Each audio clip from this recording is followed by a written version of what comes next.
Hey, bonjour à nos amis qui nous écoutent sur Internet ce matin. Euh, OK, alors, c'est le défi 2018. Hein? On avait parlé avant les fêtes, avec notre survol de la Bible, l'importance de lire la Bible au complet, Genèse à l'Apocalypse, pendant 1 an.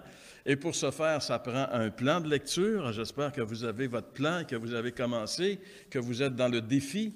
Vous savez, j'ai vu passer quelque chose qui m'a quand même très intéressé sur Facebook.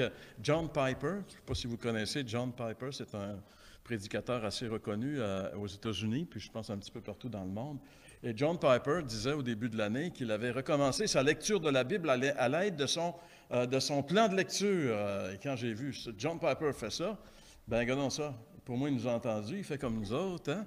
Non, mais beaucoup de chrétiens font ça parce que notre santé, c'est vraiment la parole de Dieu.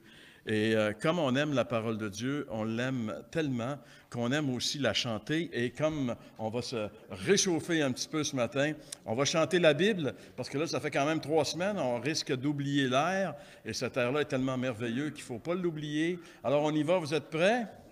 Genèse, Exode, Lévitique, Nombre et Deutéronome, Josué et Juge et Ruth et 1 et 2 Samuel, 1 et 2 Rois, 1 et 2 Chroniques, Esdras, Néhémie, Esther, Job, Psaume, Proverbe, Ecclésiaste, Cantique des Cantiques,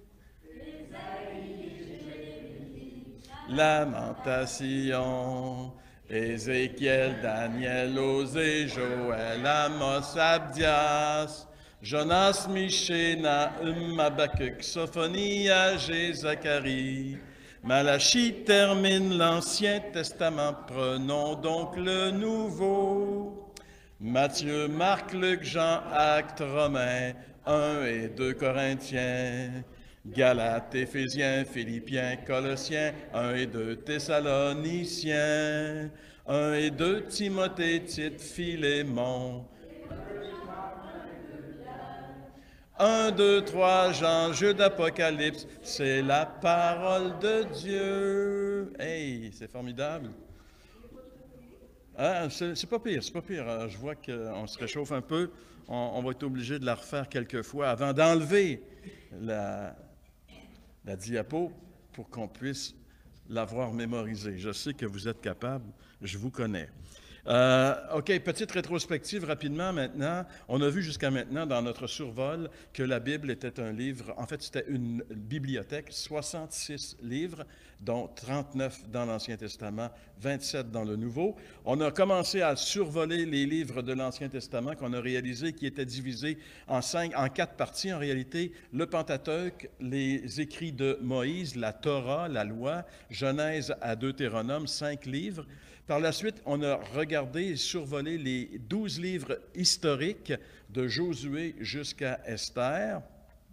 Et par la suite, on est tombé dans la section des livres qu'on appelle poétiques ou sapientaux, c'est-à-dire Job jusqu'à Cantique des Cantiques, incluant bien sûr les psaumes, les proverbes, etc. Et on arrive aujourd'hui dans cette section qui s'appelle les livres prophétiques. Il y en a 17 livres prophétiques, c'est-à-dire on parle des 5 grands prophètes et de 12 prophètes mineurs ou 12 petits prophètes, comme on dit en français. Alors, on va survoler ces livres prophétiques-là. Mais avant de survoler les livres prophétiques, ce sont des livres qui nous parlent de la parole prophétique.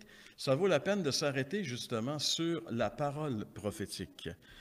Qu'est-ce que c'est que la parole prophétique et pourquoi c'est important de comprendre la parole prophétique? Parce que quand on va lire et qu'on va survoler les livres prophétiques, il faut se rappeler que c'est de la littérature prophétique et en général, la littérature prophétique a certaines caractéristiques. Mais la littérature prophétique, la parole prophétique, c'est beaucoup plus que les livres prophétiques. Si vous voulez tourner avec moi dans la 2e lettre de Pierre, on va lire ce passage sur lequel ce matin on va s'arrêter un petit peu. 2 Pierre, chapitre 1er, à partir du verset 16. 2 Pierre, chapitre 1er. On va prendre le verset 16, même si sur la diapo c'est 19. On va prendre un contexte un petit peu plus large. Alors, c'est Pierre qui parle ici, l'apôtre Pierre, qui s'adresse à des chrétiens, et il leur dit, « Ce n'est pas en effet en suivant des fables habilement conçues que nous vous avons fait connaître la puissance et l'avènement de notre Seigneur Jésus-Christ, mais c'est comme ayant vu sa majesté de nos propres yeux. Car il a reçu de Dieu le Père honneur et gloire, quand la gloire magnifique lui fit entendre une voix qui disait, « Celui-ci est mon Fils bien-aimé en qui j'ai mis toute mon affection. » Et nous avons entendu cette voix venant du ciel lorsque nous étions avec lui sur la sainte montagne. Et nous tenons pour d'autant plus certaine la parole prophétique, à laquelle vous faites bien de prêter attention comme une lampe qui brille dans un lieu obscur, jusqu'à ce que le jour vienne apparaître et que l'étoile du matin se lève dans vos cœurs. Sachez tout d'abord vous-même qu'aucune prophétie de l'Écriture ne peut être un objet d'interprétation particulière, car ce n'est pas par une volonté d'homme qu'une prophétie a jamais été apportée, mais c'est poussé par le Saint-Esprit que des hommes ont parlé de la part de Dieu. Seigneur, on voudrait ce matin que tu nous éclaires, que tu nous ouvres ce passage et que tu puisses nous dire, Seigneur, ce que tu veux nous dire concernant ta parole, la parole prophétique. Seigneur, on prie que tu disposes notre entendement, notre intelligence, nos cœurs, pour que ta parole puisse pénétrer en nous et que tu nous donnes aussi, Seigneur, un esprit d'obéissance pour que non seulement on puisse connaître, mais aussi, surtout, mettre en pratique la vérité que tu nous révèles. Seigneur, on te le demande au nom de Jésus. Amen. Alors, l'apôtre Pierre ici, il a écrit 2 lettres, Pierre. 1er Pierre, 2e Pierre. Et la 2e lettre que Pierre écrit, il l'écrit dans un but précis, c'est-à-dire d'affermir les chrétiens dans la vérité. Pierre n'a pas la prétention de leur apprendre des choses vraiment nouvelles, mais de leur rappeler des choses qu'ils savent.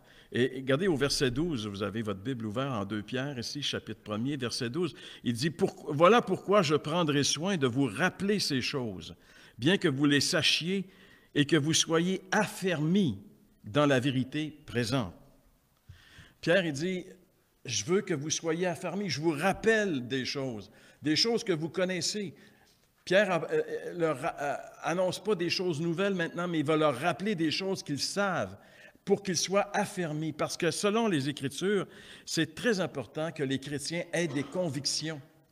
On doit être des gens convaincus. On doit savoir ce que l'on croit. On doit savoir ce que l'on croit et savoir pourquoi on croit ce que l'on croit. Là, l'apôtre Paul pouvait dire « Je sais en qui j'ai cru ». Il y avait une conviction profonde, et c'est cette conviction qui a fait que cet homme a pu avoir le ministère qu'il a eu et qu'il a pu aller jusqu'au bout dans la mission que le Seigneur lui avait confiée. Alors Pierre ici, il rappelle aux chrétiens dans ce passage de prendre très au sérieux la parole prophétique. Souvent, et ça bien sûr c'est au verset 19, et Pierre leur dit, « Nous tenons pour d'autant plus certaine la parole prophétique à laquelle vous faites bien de prêter attention. » Malheureusement, souvent, lorsqu'on parle de parole prophétique, souvent les chrétiens ou les gens en général ont tendance à penser que ce qui concerne la prophétie, c'est juste des choses à venir. Prophétie signifie futur, mais ce n'est pas vrai. Selon les Écritures, la parole prophétique, ce n'est pas juste le futur. Bien sûr, ça peut concerner des choses qui ne sont pas arrivées encore et qui vont arriver. Pourquoi? Parce que Dieu révèle. La parole prophétique, c'est la révélation de Dieu. La parole prophétique, c'est Dieu qui révèle à certaines personnes des choses cachées, afin que ces personnes-là puissent les révéler à d'autres personnes. C'est ça la parole prophétique. C'est pourquoi on peut dire que la parole prophétique, la révélation divine,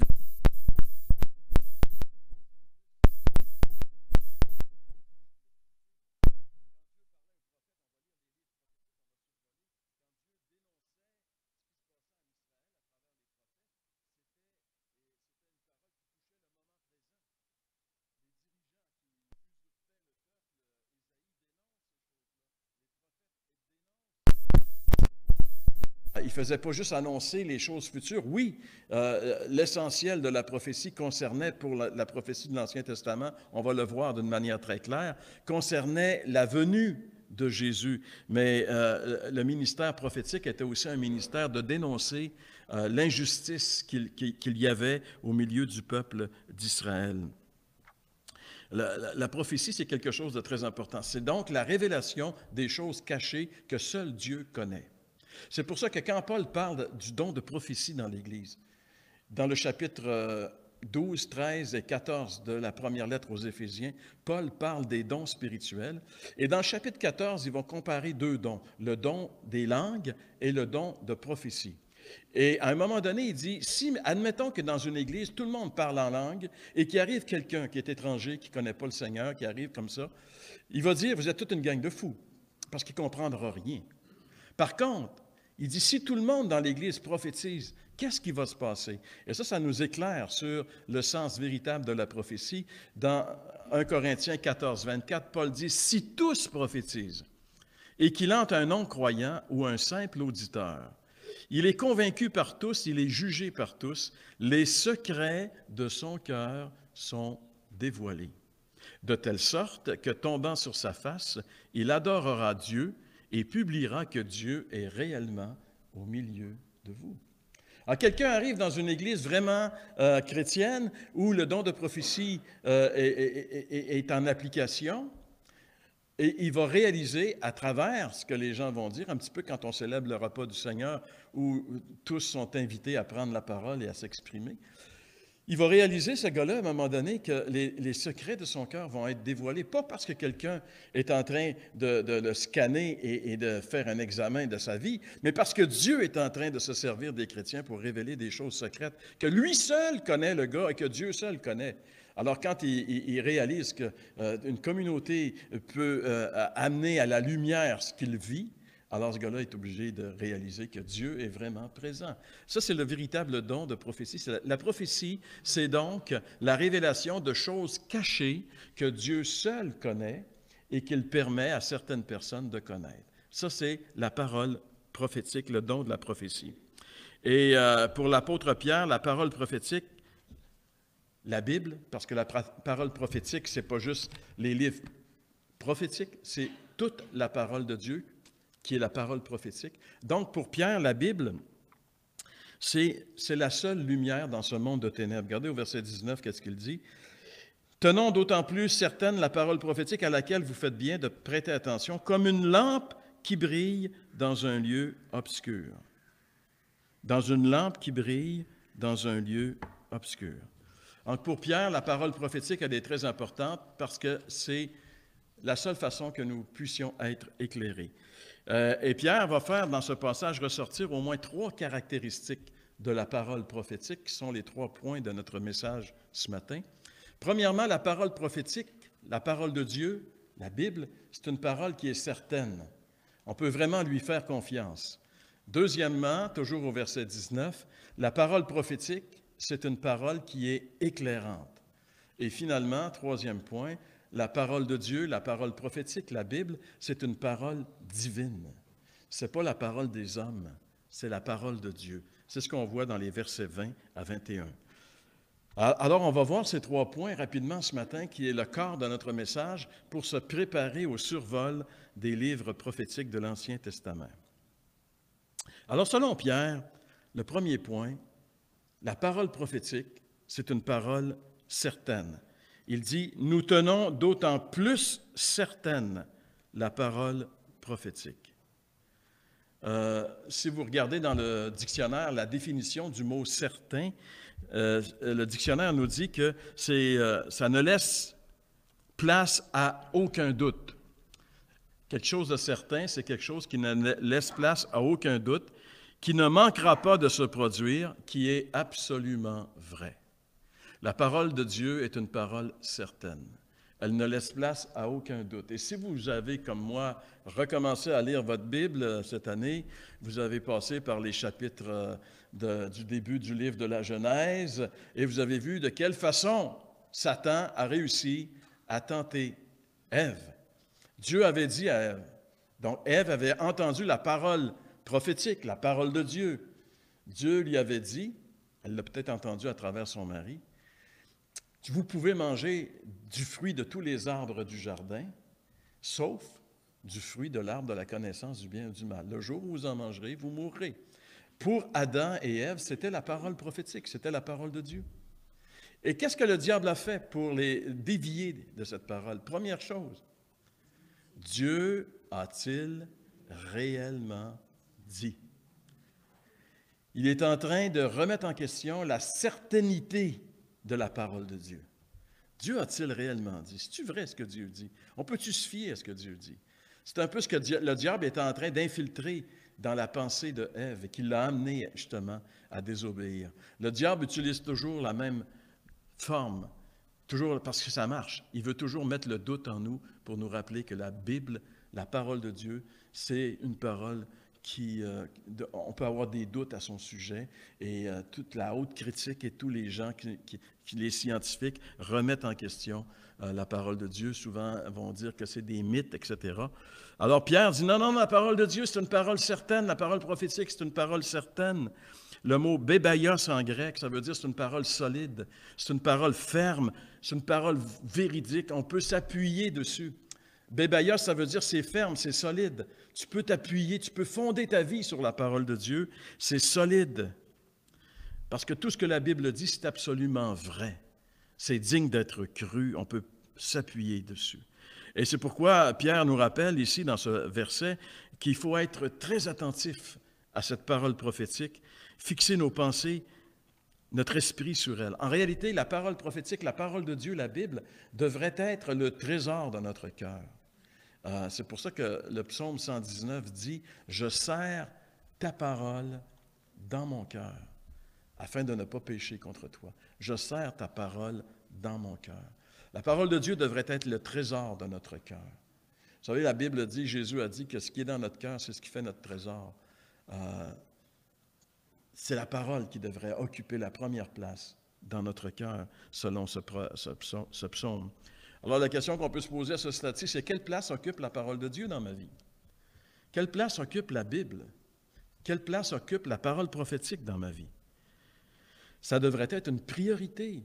C'est pour ça que je suis un avocat comme John Piper, de la lecture quotidienne, systématique de toute la Bible sur une période d'1 an, pour qu'on puisse être imbibé à chaque jour de la parole prophétique. Il faut la lire quotidiennement, l'étudier, la méditer, la mémoriser. C'est la parole de vie. Vous savez, de toutes les paroles qui viennent à nos oreilles, et il y en a des paroles qui viennent à nos oreilles aujourd'hui, à travers les médias, à travers Internet, à travers la télévision, à travers la radio, à travers tout ce qui se tourne autour de nous. Il y a énormément de paroles qui viennent à nos oreilles. Mais de toutes les paroles qui viennent jusqu'à nous, une seule est absolument certaine, sûre et digne de confiance, c'est la parole de Dieu. Donc, pour Pierre, premier point, la parole de Dieu, c'est une parole certaine. Deuxièmement, il va dire ceci au verset 19 toujours, nous tenons pour d'autant plus certaine la parole prophétique à laquelle vous faites bien de prêter attention, comme une lampe qui brille dans un lieu obscur. La parole prophétique, la parole de Dieu, la Bible, c'est une lampe qui brille dans un lieu obscur.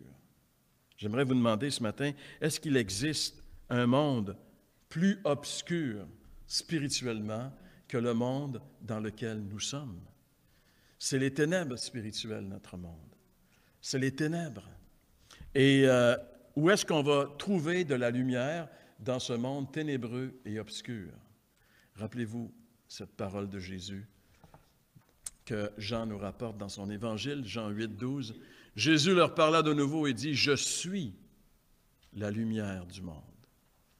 Celui qui me suit ne marchera pas dans les ténèbres, mais il aura la lumière de la vie. » Et vous savez, en relisant le livre de la Genèse, on est toujours en train de reméditer des choses qu'on sait, on se rappelle. Et la première chose que Dieu crée, la première chose, c'est la lumière. C'est la lumière. C'est la première chose que Dieu a créée, la lumière. Mais, dans le même verset, il est dit que Dieu, après avoir créé la lumière, qu'est-ce qu'il a fait? Il a séparé la lumière d'avec les ténèbres. C'est un geste volontaire de Dieu. Il a séparé la lumière. Il a fait en sorte que la lumière et les ténèbres soient des choses incompatibles. Quand les ténèbres arrivent, la lumière s'en va. Quand la lumière arrive, les ténèbres s'en vont. Dieu a émis un principe dans la création qui fait qu'il y a une séparation entre les ténèbres et la lumière. Et Jésus, il est la lumière. Pourquoi est-ce que le monde ne veut pas de Jésus? Parce qu'il met en lumière nos vies. Tu sais, vous pouvez parler de n'importe quoi, de l'islam, de Bouddha, de Madonna, de n'importe quoi. Mais parlez de Jésus pour voir, vous allez voir. Quand on introduit Jésus dans la discussion, il se produit un phénomène. On n'en veut pas, on ne veut rien savoir de Jésus. Pourquoi? Parce qu'on vit dans un monde de ténèbres et Jésus est la lumière. Dans Jean 3, il dit Jésus est venu chez les siens ne l'ont pas reçu. Pourquoi? Parce qu'il ne voulait pas que leur vie soit mise en lumière. Il voulait rester dans les ténèbres. Jésus est la lumière. Et si la parole prophétique, la parole de Dieu, elle est éclairante, c'est justement parce que cette parole-là révèle la personne de Jésus, qui est la lumière du monde. J'aimerais vous rappeler quelque chose de très important. L'esprit de la prophétie. L'Apocalypse nous dit, le témoignage de Jésus est l'esprit de la prophétie. Ça fait 43 ans que je suis chrétien. Je suis né de nouveau dans les années 70. Je suis né de nouveau dans un moment où il y avait tout un phénomène prophétique qui venait avec le peuple évangélique. On disait beaucoup de choses et on faisait des scénarios incroyables, dignes des plus grands cerveaux d'Hollywood, sur la venue de Jésus. Mais dans bien de ces scénarios-là, Jésus n'était presque pas dedans. C'est un peu comme les gens qui fêtent Noël encore de nos jours. On fête la fête de Jésus, mais Jésus n'est pas tellement invité au party, hein? Mais c'est un peu pareil dans ce domaine-là. On a dit qu'on a oublié la clé qui ouvre la prophétie. La clé de la prophétie. Le témoignage de Jésus, c'est l'esprit de la prophétie. Les 17 livres prophétiques de l'Ancien Testament que nous allons survoler ensemble au cours des prochaines semaines, ainsi que l'Apocalypse, qui est le livre prophétique par excellence de la Nouvelle Alliance, du Nouveau Testament, tous ces livres sont centrés sur une personne, sur la personne de Jésus. Si notre lecture des livres prophétiques et de l'Apocalypse ne nous amène pas à découvrir la personne de Jésus davantage, on a passé à côté du message. Et moi, je peux vous dire, je pourrais vous amener des livres qui parlent de l'Apocalypse, mais qui ne vous amèneront jamais à connaître davantage Jésus, mais qui vont vous amener toutes sortes de scénarios, qui vont vous parler de guerre, qui vont vous parler de la politique internationale, puis de toutes ces choses-là. Mais où est Jésus? Le témoignage de Jésus, c'est l'esprit de la prophétie. Jésus, c'est la lumière. Quand Jésus arrive, les ténèbres disparaissent. C'est pour ça que Ésaïe avait prophétisé que quand Jésus allait s'installer en Galilée, il allait se produire quelque chose. Une prophétie d'Ésaïe que Matthieu reprend dans l'Évangile, Matthieu 4, verset 13-16. Jésus quitta Nazareth et vint demeurer à Capernaum, situé près de la mer, dans le territoire de Zabulon et de Nephtali, afin que s'accomplisse ce qui avait été annoncé par Ésaïe le prophète.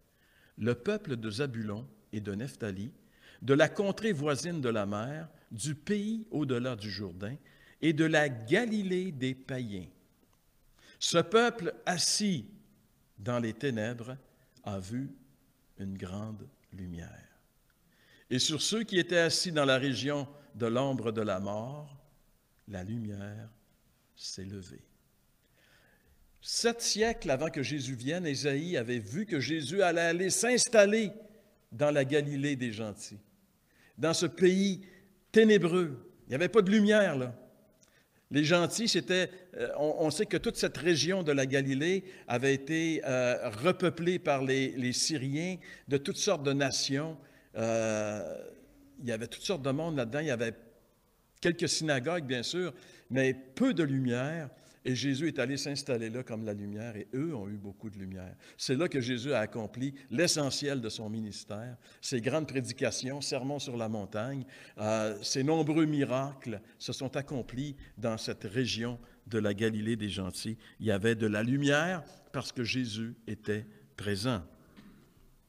Dans l'Ancien Testament, en fait, toute la Bible, de la Genèse jusqu'à l'Apocalypse, toute la Bible nous révèle la personne de Jésus.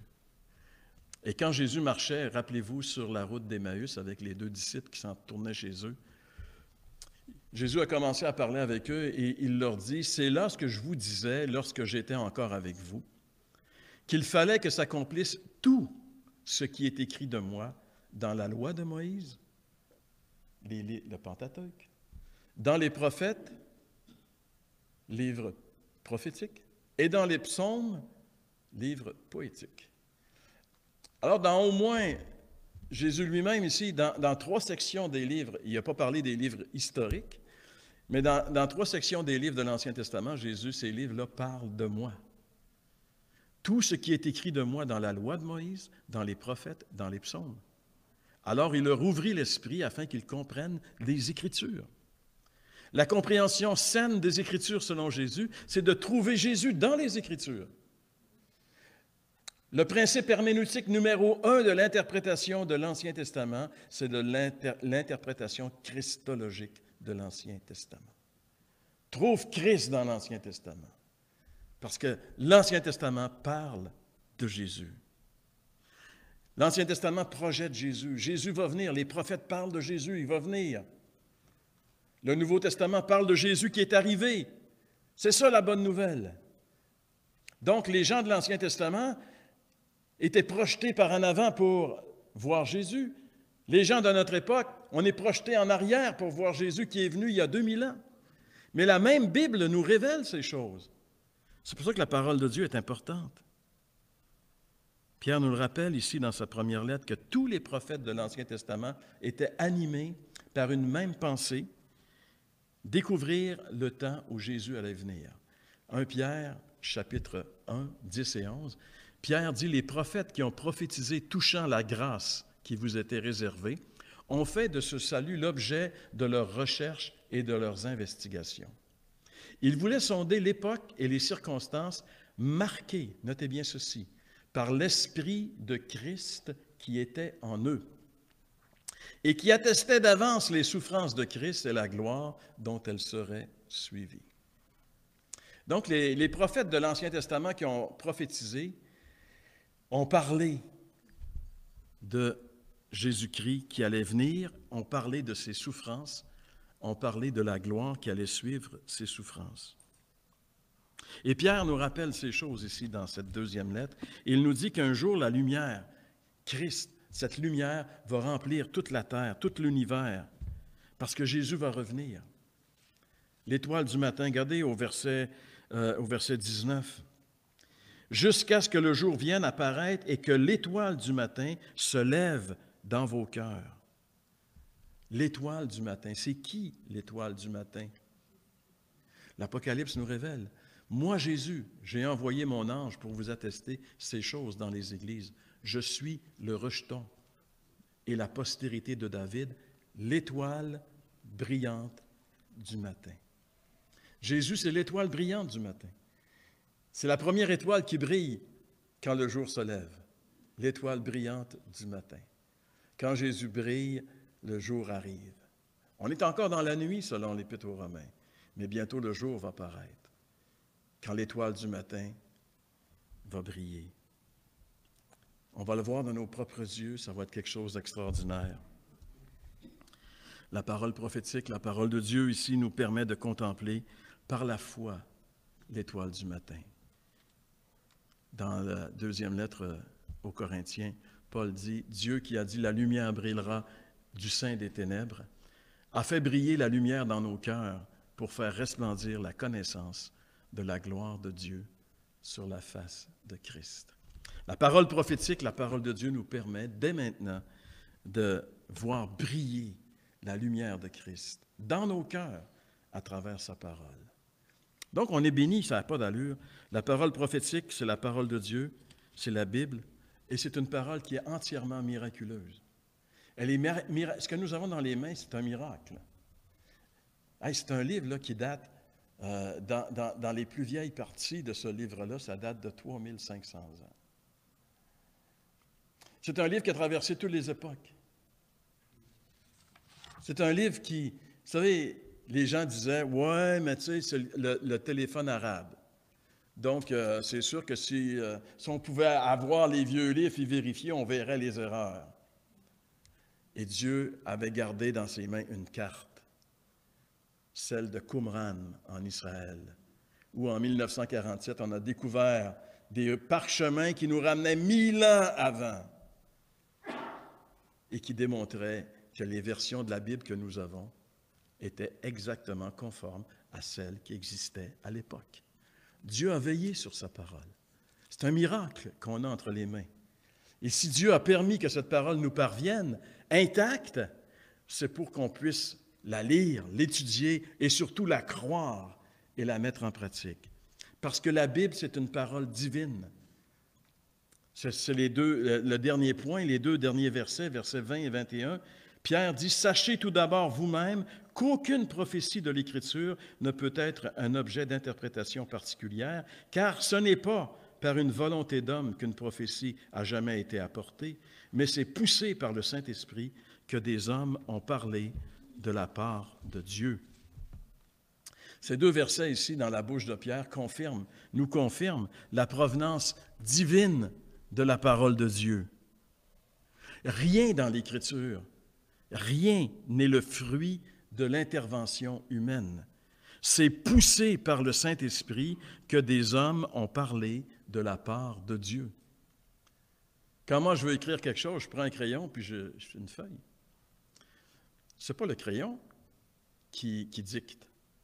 Le crayon n'est qu'un instrument entre mes mains pour dicter ma pensée, la mettre sur une feuille. Et comme on pousse notre crayon pour dicter notre pensée, écrire notre pensée, eh bien, Dieu, le Saint-Esprit, s'est servi d'hommes, poussé par le Saint-Esprit que des hommes ont parlé de la part de Dieu. Des hommes qui étaient des instruments entre les mains de Dieu pour nous révéler la pensée de Dieu. Et ce qui est intéressant, c'est que ces hommes-là savaient qu'ils étaient, à l'instant où ils écrivaient, des instruments que Dieu utilisait pour écrire sa parole. Ce n'était pas leur parole, c'était la parole de Dieu qui passait à travers eux, bien sûr, qui respectait leur personnalité. David, le poète qui écrit des psaumes, est différent d'Ésaïe, le prophète qui écrit des choses incroyables, des jugements et des choses terribles. Les deux sont différents, deux personnalités différentes écrivent des choses différentes, mais les deux sont en train de nous donner la parole prophétique, la parole de Dieu. Parce que ce sont des hommes que Dieu utilise, que l'Esprit est en train de pousser pour parler de la part de Dieu. David le savait. Il nous le dit lui-même dans le deuxième livre de Samuel, chapitre 23, les versets 1 et 2. Voici les dernières paroles de David. Paroles de David, fils d'Ésaïe, paroles de l'homme haut placé, de loin du Dieu de Jacob, du chantre agréable d'Israël. L'Esprit de l'Éternel parle par moi, et sa parole est sur ma langue. Ça, c'est David qui dit ça. David était conscient que lorsqu'il écrivait des choses, peut-être qu'il a écrit d'autres choses qui ne sont pas là, mais lorsqu'il écrivait sous la poussée du Saint-Esprit, il était conscient qu'il était en train d'écrire la parole de Dieu. Il dit, « L'Esprit de l'Éternel parle par moi. » David le savait, que l'Esprit de Dieu parlait à travers lui et que sa parole était sur sa langue. C'était un prophète. Il contribuait à la parole prophétique. Et dans le Nouveau Testament, qu'est-ce qu'on dit de cette parole de David dans le livre des Actes? Pierre encore. Pierre, il dit, « Homme frère, il fallait que s'accomplisse ce que le Saint-Esprit, dans l'Écriture, a annoncé d'avance par la bouche de qui? David. Pourquoi? Parce que Dieu parle par la bouche de David. David est un des hommes poussés par le Saint-Esprit pour parler de la part de Dieu. Alors Pierre, lorsqu'il veut expliquer à ses frères quelque chose, il dit, afin que s'accomplisse ce que le Saint-Esprit, dans l'Écriture, a annoncé d'avance par la bouche de David au sujet de Judas, qui a été le guide de ceux qui ont saisi Jésus. David a écrit à propos de Judas. Il savait qu'il parlait sous l'inspiration de la parole de Dieu, sous l'inspiration du Saint-Esprit. Il ne savait pas que peut-être le gars s'appelait Judas. Il ne savait pas tous les détails de l'histoire. Mais il en a révélé assez pour qu'on sache qu'il y avait un traître parmi ceux que Jésus allait choisir. Dieu avait révélé cette vérité à David. Et David l'a écrit dans les psaumes, des siècles avant que ça se produise. Et quand ça arrive, Pierre, il dit, on n'a pas à être surpris, les gars. Le Saint-Esprit nous avait déjà avertis de ça. Le Saint-Esprit nous avait déjà annoncé d'avance par la bouche de David que Judas serait celui qui trahirait Jésus, que Jésus aurait un traître. C'est pour ça qu'on peut affirmer que la Bible est vraiment la parole prophétique de Dieu, la parole de Dieu. C'est vraiment la parole infaillible de Dieu. Il n'y a pas d'erreur. Dieu ne se trompe pas. Nous, les hommes, on se trompe. Mais Dieu ne se trompe pas. C'est ce qui donne à la parole de Dieu, à la Bible, une valeur qu'on appelle l'inhérence de la Bible. Il n'y a pas d'erreur dans la Bible. Oui, il y a des choses difficiles à comprendre, mais il n'y a pas d'erreur. Tout ce que Dieu a voulu porter à notre connaissance, notez bien, tout ce que Dieu a voulu porter à notre connaissance se trouve dans ce livre. Tout ce qui est important pour nous, pour notre vie spirituelle, pour notre relation avec Dieu, se trouve dans ce livre. Ce qui n'y est pas dans ce livre, n'y est pas de façon intentionnelle. Dieu a voulu garder des choses cachées. Si vous avez lu l'Apocalypse, et j'espère que vous l'avez lu, à la fin de l'année, on arrive dans l'Apocalypse. On sait que dans l'Apocalypse, il y a 7 sceaux, 7 coupes et 7 trompettes. Mais il y a aussi 7 autres choses qui sont quoi? Les 7 tonnerres. Rappelez-vous, Jean entend 7 tonnerres. Il vient pour écrire. Et il entend une voix qui dit, non, écris pas. C'est caché, les 7 tonnerres. Écris-les pas. Dieu a voulu qu'on ne les sache pas, les 7 tonnerres. On a assez des 7 sceaux, des 7 trompettes, de comprendre les 7 sceaux, de comprendre les 7 trompettes, puis de comprendre les 7... Regarde, t'en as assez là-dessus, là. Tu sais, Mark Twain, il disait, il y a des gens qui disent qu'ils ont de la difficulté avec certains passages de la Bible. Il dit, moi, j'ai de la difficulté avec les passages que je comprends. Tu sais, c'est un peu ça, les Écritures. Ça nous parle. Tout autre écrit humain, les écrits de la Bible, je vais juste vous montrer ce verset ici. Les choses cachées sont à l'Éternel, notre Dieu. Les choses révélées sont à nous et à nos enfants, à perpétuité, afin que nous mettions en pratique toutes les paroles de cette loi. Les choses cachées sont à Dieu. Dieu a intentionnellement gardé, caché certaines choses. Dieu a voulu que ça soit comme ça. Il y a des choses qu'il révèle à ses amis. Rappelez-vous quand, justement, dans la Genèse, quand il va visiter Abraham, je suis là-dedans, moi, là. Je vais avec Abraham tous les jours de ce temps-ci. Et Dieu va visiter Abraham, Dieu sous forme trinitaire, et il dit, est-ce qu'on va cacher à Abraham ce qui va arriver à Sodome et Gomorrhe? On va lui révéler qu'est-ce qui va y arriver. Dieu révèle à ses amis des choses qu'il ne révèle pas aux autres. Mais les choses cachées sont à l'Éternel. Et quand Dieu a voulu cacher des choses, essaye pas de les connaître. Regarde, c'est intentionnellement que Dieu les a cachées. Essaye pas de les connaître, tu vas perdre ton temps. Ou si tu veux les connaître, tu vas concevoir des fables, des mythes. Regardez ce que Pierre dit justement ici au verset 16. Il dit, ce n'est pas en effet en suivant des fables habilement conçues que nous avons fait connaître la puissance et l'avènement de notre Seigneur Jésus-Christ. Ce n'est pas des fables, ce n'est pas des écrits humains, ce n'est pas des mythes. Le grec pour fable est mythos. Ce n'est pas des histoires inventées par des êtres humains. C'est la parole révélée de Dieu que nous vous avons fait connaître. Il y a une différence entre les deux, il y a une très grande différence. Jérémie, il voit la différence entre la parole de Dieu et les écrits des hommes comme de la paille et du froment. Il dit, ne mélangez pas la paille et le froment, Jérémie dit. Jérémie 23, en passant. Il n'y a rien de commun entre la Bible et les autres livres. Rien. Parce que la Bible, c'est vraiment la parole de Dieu. 3800 fois dans l'Ancien Testament, les écrivains bibliques réfèrent à leurs écrits comme étant la parole de Dieu. La Bible vient de Dieu. La Bible est la parole de Dieu. Elle ne contient pas la parole de Dieu. Elle ne devient pas la parole de Dieu. Elle est la parole de Dieu. Alors, ne comparons jamais la Bible avec un autre livre. Il n'y a aucune comparaison qui tienne. Il n'y a aucune comparaison entre la parole prophétique, la Bible et tout autre livre écrit par des hommes. Et ça nous amène à notre conclusion déjà. J'ai vu ça passer sur Internet, sur Facebook, je l'ai pris, puis je voulais vous l'amener. Il me semble que ça faisait une belle conclusion. La Bible n'est pas un livre qui parle de Dieu, c'est un livre où Dieu parle. Le livre où Dieu nous parle. Le moyen par lequel Dieu a décidé de nous parler, c'est la parole prophétique, c'est la Bible, c'est sa parole. Est-ce que nous sommes ce matin vraiment conscients du trésor que nous avons entre les mains?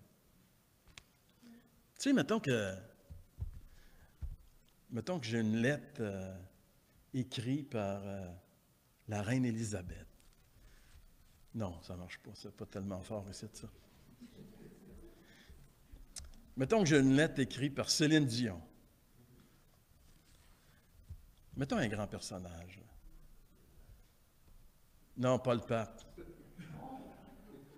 Pas le pape, parce que là, je vais me faire tirer des tomates. Mais si j'avais un document là, qui a passé à travers les siècles, là, qui a été écrit par George Washington et qui traite de ces Français qui restent au Nord, et moi j'ai cette lettre-là, là, je l'ai, là. Écoute, c'est précieux, ça, c'est gardé précieusement. Tu sais, les gens dans les musées qui mettent des gants quand ils ouvrent des vieux documents. Là. Parce que c'est précieux. Ben, on devrait mettre des gants blancs quand on ouvre la parole de Dieu, parce que c'est encore beaucoup plus précieux que tous les livres qui sont contenus dans les musées de notre monde. Est-ce qu'on est vraiment conscient du trésor que le Seigneur nous a laissé? Il nous a laissé sa parole. Elle devrait être prioritaire dans nos vies. On devrait la lire quotidiennement sans nourrir. Jésus a dit, l'homme ne vivra pas de pain seulement, mais de toute parole qui sort de la bouche de Dieu. Si on veut être en santé spirituellement, il faut nourrir notre âme de la parole de Dieu. Et comme on mange 3-4 fois par jour, il faudrait manger la parole de Dieu quotidiennement. Relever le défi de lire la Bible, de la Genèse à l'Apocalypse, une fois par année. On a entre les mains, on a un trésor, on a cette parole de laquelle Jésus a dit, le ciel et la terre passeront, mais ma parole ne passera pas. Avez-vous pensé? C'est plus important que tout ce qui est... Tout va passer. La Bible nous dit que tout va être détruit, mais la parole de Dieu demeure éternellement. On a quelque chose de solide entre les mains.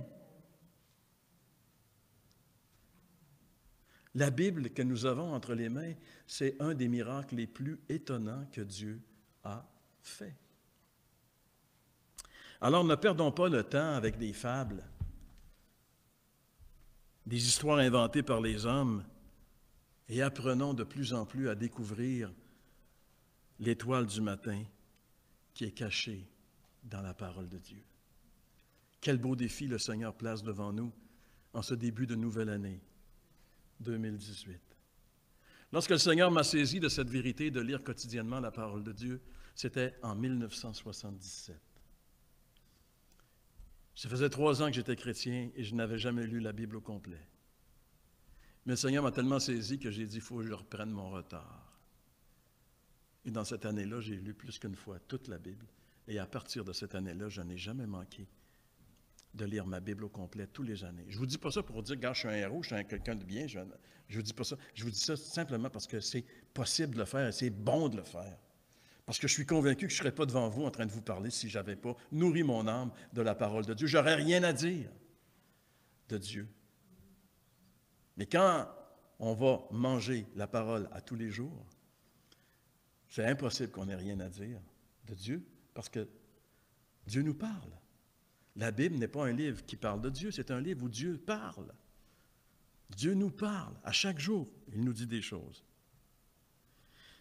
Et c'est dans cette perspective, mes chers amis, que nous allons aborder le survol des livres prophétiques à partir de la semaine prochaine. Que le Seigneur nous bénisse et qu'on puisse ensemble relever le défi qui place devant nous. En 2018, on s'engage à lire toute la Bible, de la Genèse à l'Apocalypse. Amen.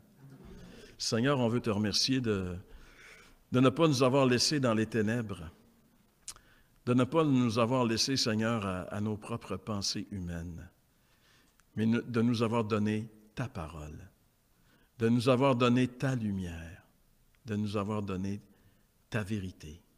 Seigneur, nous prions ce matin que nous puissions réaliser jusqu'à quel point, Seigneur, cette parole prophétique qui brille comme une lumière dans un monde de ténèbres, jusqu'à quel point elle est importante pour nous, tes enfants, qui sommes des enfants de lumière et qui voulons marcher dans la lumière, de se nourrir de ta parole.